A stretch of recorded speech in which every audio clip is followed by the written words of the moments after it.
And for questions, if you don't have time, then to get your questions in, please write me at that email address. But otherwise, if you have questions now, I'd be happy to entertain them. Thank you. Sure.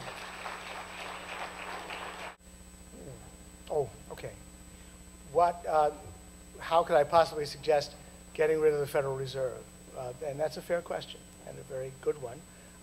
It's a bit of a long story, but bear in, let me just, I guess, fall back on a few assertions, which is that the Federal Reserve is indeed an essential part of our banking system. It was formed, in my view, as a way of cartelizing the banks and protecting them against the incursions that investors and other banks might make against them when they practice fractional reserve banking.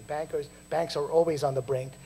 They're always lending out more than they have. And the Federal Reserve System, I think, was created to protect banks, to cartelize banks in that way. So I have an inverted view of free market banking. I think free market banking is naturally conservative because because if a bank practices fractional reserve banking, it's going to be, other banks are going to make incursions against it. So I would phase out the Federal Reserve because I think it essentially protects the banking system from its own irresponsibility. In addition, the Federal Reserve is also a codified and institutionalized way for government to print money.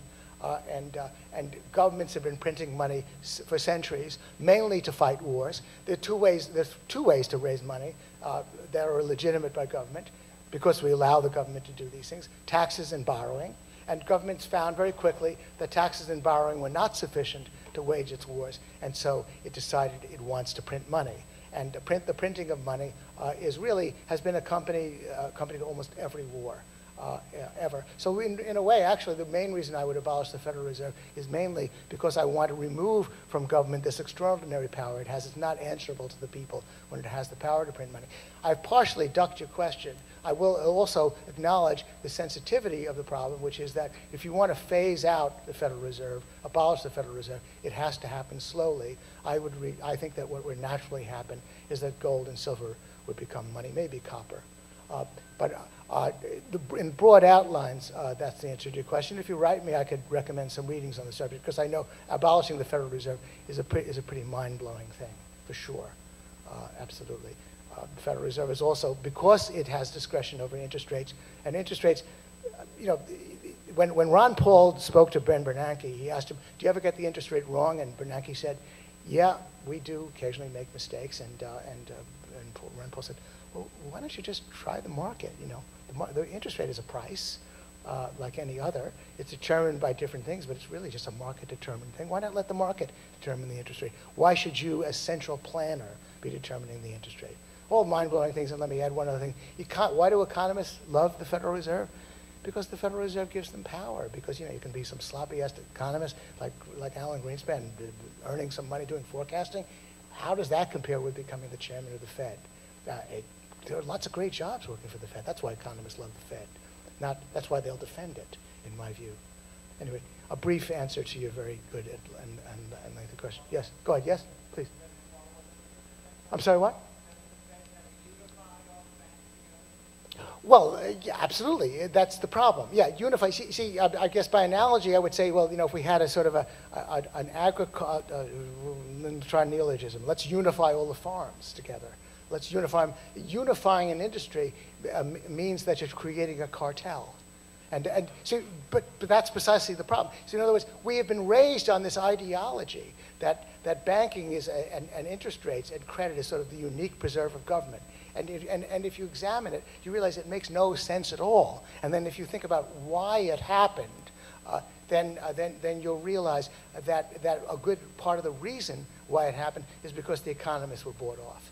Because the economists saw that in the advent, of course, the poster boy for this, of course, is John Maynard Keynes, who wanted to run the world. The desire to run the world, to partake of the three most important drugs that society has to offer: sex, money, and power. That's Greenspan helped himself to all three, by the way. That's why they love the Fed. That's why they push this ideology that there's no free market in banking. George Selgin, who's a good economist on this subject, has pointed out that amazingly, when most economists understand that tariffs are bad, but they do understand that tariffs are bad because they have an image, a vision of the free market in trade. He said, amazingly, economists are so intellectually bankrupt, they have no vision of a free market in banking. They think that's a problem, a free market in banking, without ever examining why it's a problem. In fact, it's a better system than a cartelized banking system, just like a government cartel is never good for anything. And as I said, I'd rather have the government cartelize the shoe industry, because there they can do a lot less harm when they do that than when they cartelize money and credit. Oh, wow, all kinds of good questions. I'm not up on the specifics of that. I don't. The government shutdown doesn't bother me. I mean, we had government shutdowns before. You know, I agree with Milton Friedman. Friedman said I never met a tax cut I didn't like. Although he said he added, although there were some I like more than others.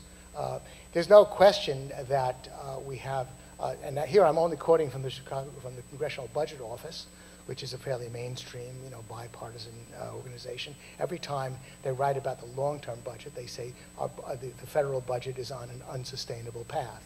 And I think that something's going to give, not, you know, 10, 20 years from now, if not before. The medical care system is going to start unraveling, and I would hope that that would lead to a turn toward free market solutions. I mean, getting back to the specifics of the events happening now, just whatever pressure you can bring on the federal government to cut and to spend less and to tax less is all to the good. Sometimes it's not terrific. Sometimes I'm not saying everything the federal government does is wrong, but the unsustainable and destructive course it's on, and broadly speaking, banking is one of my hobby horses. Medical care is the other.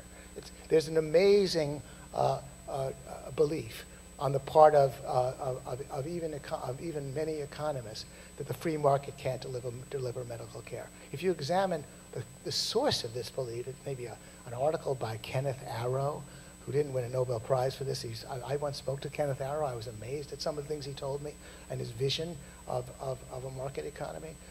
The Western world has missed out on the idea that the free market can't deliver medical care. And the worst get on top in this case too. The doctors should not be running a medical care system. It's unlikely that they would be, is what I'm saying, any more than the engineers would be running our automobile system. Usually it's entrepreneurs that run the system and try to find ways to deliver this service to the masses, as I think a private system could do if given a chance. I think that as it unravels, I imagine, you know, there are already people talking about seasteading, and there's a company called Surgicaroos.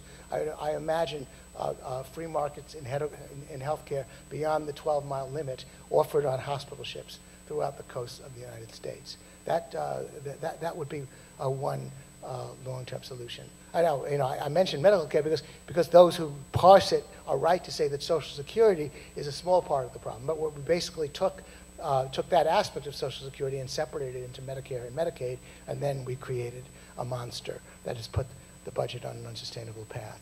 So that's my, again, only partially adequate answer to your very good question. I saw another question here.